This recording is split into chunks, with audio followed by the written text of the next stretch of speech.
that ALBA works for the integration of South American countries and works for make these countries, there are 8 countries that are part of this organization, work to be more independent economically, politically and culturally.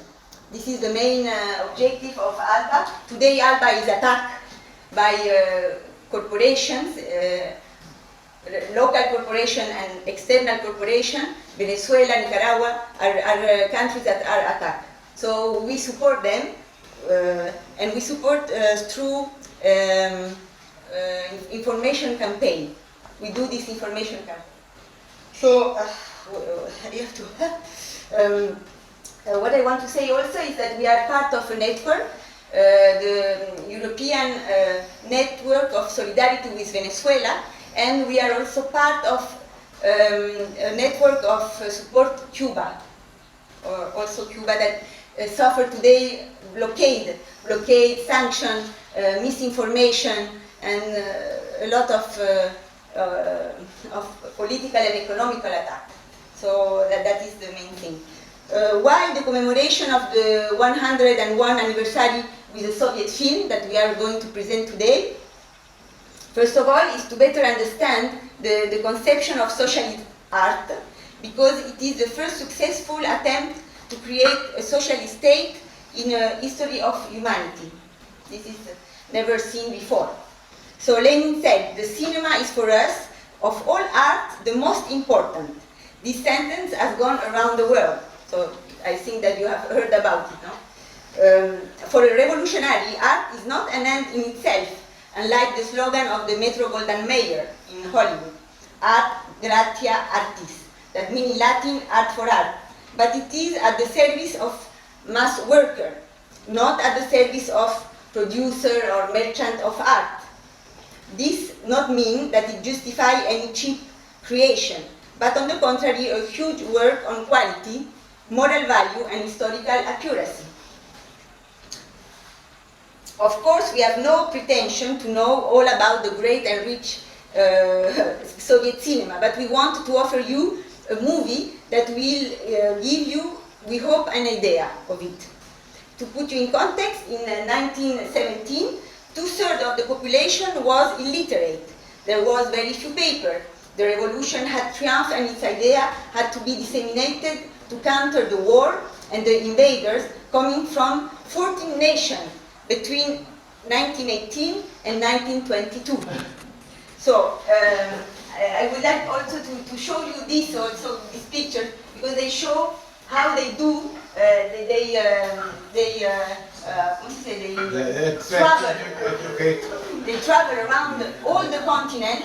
They travel around all this huge continent to disseminate the revolutionary idea with the movie, and by train and by boat. So this is like here you can see how in the train they used to show movies to the workers and peasants, and movies that the main subject of this movie were educational, or they were representing their own labor condition. This was the so the subject were the life of workers and peasants, the problem of industrialization, the fight against the enemy, or the enthusiastic faith in the future. This was the thing. Yes. Though we believe that it is useless to remind you great filmmakers like Eisenstein, Vertov, Medvedkin, Dovzhenko, Grigori, Aleksandrov, and the cartoon industry of Soyuz film that is also recommended by the Pope Jean-Paul II for its high moral values, which you have certainly have the opportunity maybe to see sometimes, I don't know. We don't forget also the father of the Soviet cinematography, Lev Kuleshov, famous for his film, The Adventure of Mr. West in the Land of the Bolsheviks. And he is the inventor of the editing with years of anticipation on the West. I don't know if you know that. No? What's his name again? Lev Kuleshov. Yes. So in fact, Pudovkin, the one who made the movie, was one of its students. So we wanted to present this masterpiece of Soviet avant-garde and the classic, The End of St. Petersburg, because it is less known than October or the Battleship of Potemkin of Eisenstein, that is very shown everywhere, but it has also a great historical value. Vsevolod Pudovkin realized it in 1927 for the 10th anniversary of the triumph of the revolution. What is interesting to know is that Pudovkin participated directly in the revolution and in the taking of the Winter Palace. So he was one of the... So about the movie, it is about the history of the Russian Revolution in 1917 until St. Petersburg becomes Leningrad, told by an illiterate peasant without ideology that emigrated to the city due to its poor condition and how progressively he will become a revolutionary. So some words about Pudovkin. He was a son of peasant and a housewife.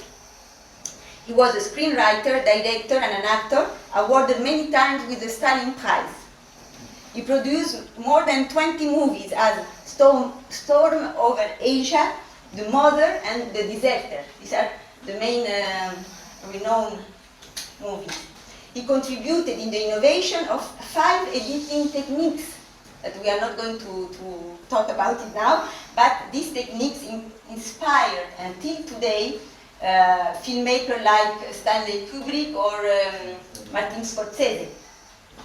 So if you are interested in reading some of Pudovkin writing, there is his book that you can download. I don't know if there are people here fond of cinema, but you can download it in internet. It's called Film Technique and Film Acting. So, for our side, we have finished for this introduction. We invite you, if you want to stay after the movie, if you have questions about the film or even about the October Revolution, I think it is the right place to ask some questions.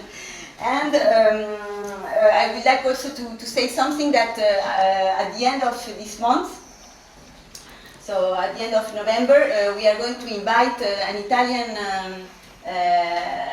anti-war activist. His name is Marinella Correggia, and she will come here to Malta for the first time to present a documentary that they have done collectively that is called in Italian Tutto sarà dimenticato, and it is for the commemoration of the World War I. So, but it is also related to the wars today. So she will come here, she will come to present the documentary, and she is a very courageous woman. I think it was it will be nice if you will be also here. Voilà. Thank you very much.